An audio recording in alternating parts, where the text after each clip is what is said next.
Hi Spotsy viewers, this is a story time.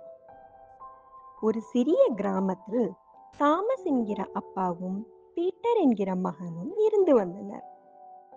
Thomas அவருடைய juicy red ஆப்பிள்ஸ்க்கு famous ஆனவர். Peter அவருடைய அப்பாவிற்கு பல தோட்டத்தில் நிறைய உதவிகள் செய்து வந்தான். அவனும் தந்தையிடமிருந்து எல்லாம் கற்றுக்கொண்டான். தன்னை நிரூபிக்க நினைத்த பீட்டர் ஒரு செடி ஒன்று நட்டு அன்புடன் வளர்த்து வந்தான். பீட்டரின் ஆப்பிள் மரம் செழித்து வளர்ந்து கிராமவாசிகளை ஆச்சரியப்படுத்தியது. அதில் ஒருவர் பீட்டரை விசாரிக்க, எனக்கு எல்லாம் எனது அப்பா தான் கற்றுக் கொடுத்தார் அப்படி என்று சொன்னான். வயதான முதியவர் தலையசைத்து, அப்பாவை போலவே மகனும் என்றார். குழந்தைகள் பெரும்பாலும் தங்களின் பெற்றோரை போலவே செயல்படுகிறார்கள். தேங்க்யூ.